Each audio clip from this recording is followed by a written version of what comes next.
नमस्कार दोस्तों, आप सबका स्वागत है मेरे YouTube चैनल अभी स्टडी पॉइंट में। मित्रों, यदि आपने अभी तक मेरे चैनल को सब्सक्राइब नहीं किया है तो प्लीज़ कृपया मेरे चैनल को सब्सक्राइब कर लें, वीडियो को लाइक करें, कमेंट्स करें और दोस्तों के बीच शेयर करना ना भूलें। मित्रों, the schedule caste and the schedule tribes prevention of atrocities act 1989 एक महत्वपूर्ण अधिनियम है। द अनुसूचित जाति एवं अनुसूचित जनजाति अत्याचार निवारण अधिनियम 1989 एक महत्वपूर्ण अधिनियम है जो न केवल न्यायिक सेवाओं की तैयारी कर रहे प्रतियोगी परीक्षाओं के लिए बल्कि न्यायिक अधिकारियों के लिए, अधिवक्ताओं के लिए, सबके लिए महत्वपूर्ण है। आज आइए हम इसको पहले पार्ट में, आज इस वीडियो की जो पहला पार्ट है इसमें हम इसके बारे में संक्षिप्त जानकारी लेते हैं जो परीक्षा उपयोगी है, जो परीक्षा में पूछा जा सकता है। तो इसमें पहला है कि इसका अधिनियम संख्यांक क्या है। SC/ST एक्ट का जो अधिनियम संख्यांक है वो है 33। तो इसका अधिनियम संख्यांक कितना है? 1989 का अधिनियम संख्यांक 33। यह कब लागू हुआ? तो यह 30 जनवरी 1990 को पूरे देश में, जम्मू कश्मीर को छोड़ के पूरे देश में लागू हुआ। बाद में जैसा कि आप सभी जानते हैं 31 अक्टूबर 2019 से यह जम्मू कश्मीर में भी लागू हो गया। 2016 में इसमें महत्वपूर्ण अमेंडमेंट किए गए और 2016 का जो अमेंडमेंट है वो 26 जनवरी 2016 से लागू हुआ।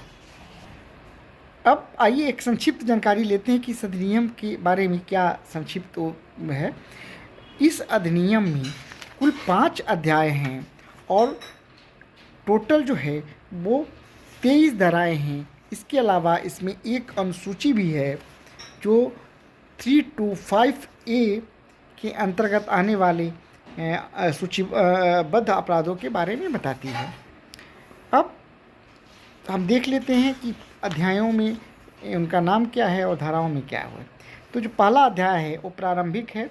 इसमें संक्षिप्त नाम, इस अधिनियम का जो संक्षिप्त नाम है, विस्तार और प्रारंभ के बारे में बताया गया है कि 30 जनवरी 1990 से यह प्रारंभ होगा। नोटिफिकेशन के डेट से नोटिफाइड हुआ था 30 जनवरी 1990 में इसकी तिथि लागू करने की नियत की गई थी और 30 जनवरी 1990 से लागू हुआ।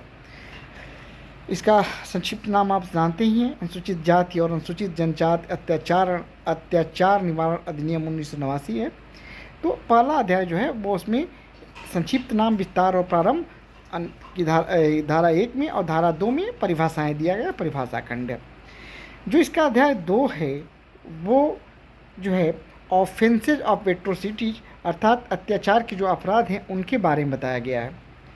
इसमें धारा 3 महत्वपूर्ण है इस अध्याय में और धारा 3 में अत्याचार के लिए अपराधों के लिए दंड का प्रावधान किया गया है। धारा 4 जो है कर्तव्यों की उपेक्षा के लिए दंड का प्रावधान करती है, यानी कि यदि SC/ST एक्ट के कार्यान्वयन के लिए लागू करने में इसमें उल्लेख किया गया है क्या क्या चीज़ें हैं। अगर किसी तरह की उपेक्षा लोक सेवक द्वारा या किसी व्यक्ति द्वारा जो उत्तरदायी है की जाती है तो वो धारा 4 के अंतर्गत दंडनीय होगा। धारा 5 में पश्चातवर्ती दोषसिद्धि के लिए वर्धित दंड का प्रावधान किया गया है। धारा 6 भारतीय दंड संहिता के कर्तव्य उपबंधों को लागू होने के संदर्भ में प्रावधान करती है। ये बहुत ही महत्वपूर्ण है। जैसे कि इंडियन पेनल कोड की धारा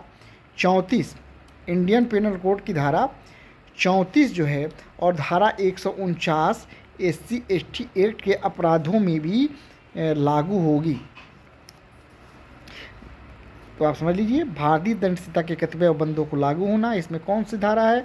IPC की धारा 34, अध्याय 3, अध्याय 4, अध्याय 5, अध्याय 5 का धारा 149, अध्याय 23 के उपबंध वो इस एक्ट के प्रयोजनों के लिए उसी प्रकार लागू होंगे जैसे कि IPC के अंतर्गत आने वाले अपराधों के बारे में लागू होते हैं। तो धारा 6 आप बड़ी क्लियर कर देती है। धारा 34 लग सकती है, यानी सामान्य आशय वाला जो सेक्शन है वो इस एक्ट के अपराधों के साथ भी जोड़ा जा सकता है।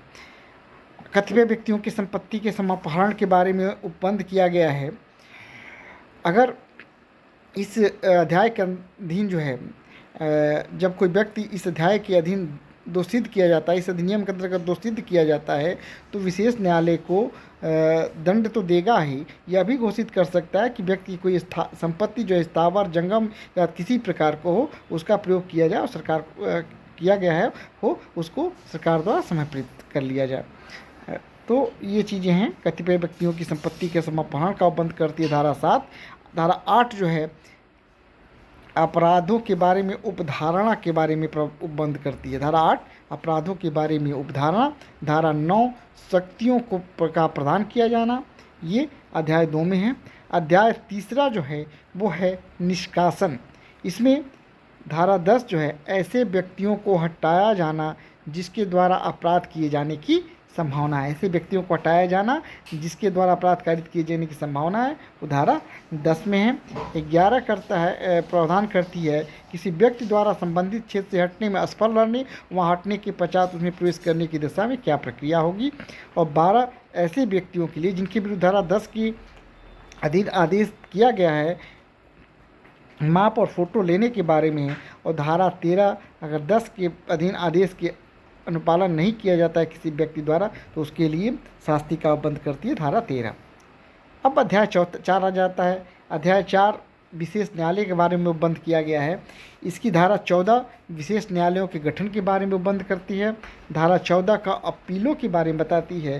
धारा 15 विशेष लोक अभियोजक जो SC/ST के मामलों में पैरवी किए जाना करेगा उसके बारे में उपबंध करती है।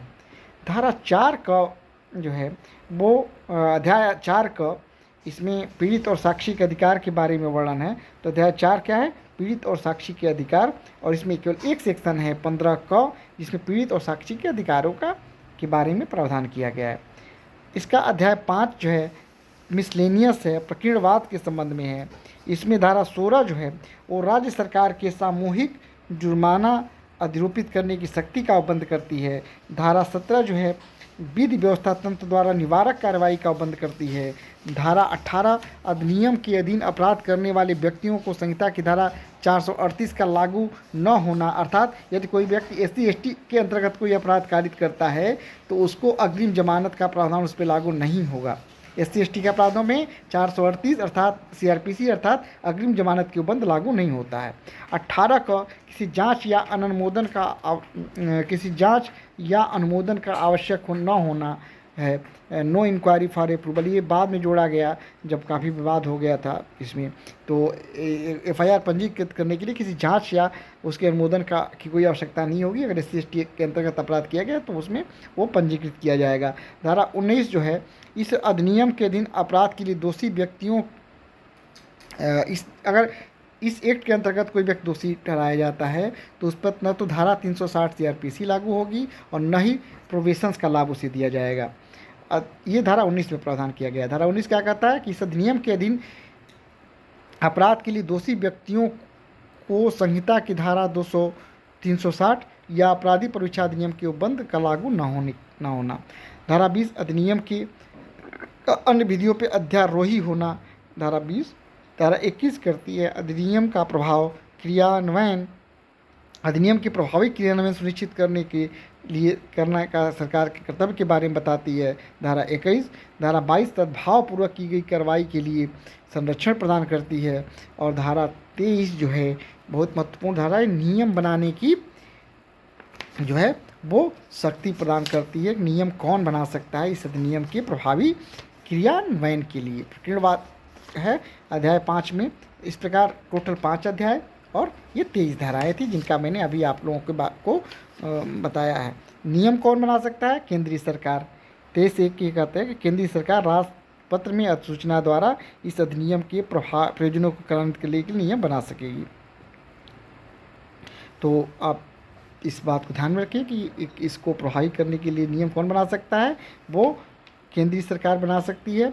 और केंद्रीय सरकार ने नियम बनाया भी है और 1995 में यह नियम बनाया गया, लागू हुआ। अनुसूचित जात अनुसूचित जनजात अत्याचार निवारण नियम 1995 और यह नियम प्रभावी हुआ 31 मार्च 1995 को। कब से प्रभावी हुआ? अनुसूचित जाति और अनुसूचित जनजाति अत्याचार का निवारण नियम 1995 31 मार्च 1995 को लागू हुआ। मुझे उम्मीद है कि ये जानकारी परीक्षा उपयोगी होगी, आप लोगों को अच्छी लगी होगी। अब हम लोग विस्तृत एक एक धाराओं के बारे में डिस्कशन करेंगे अगले वीडियो में।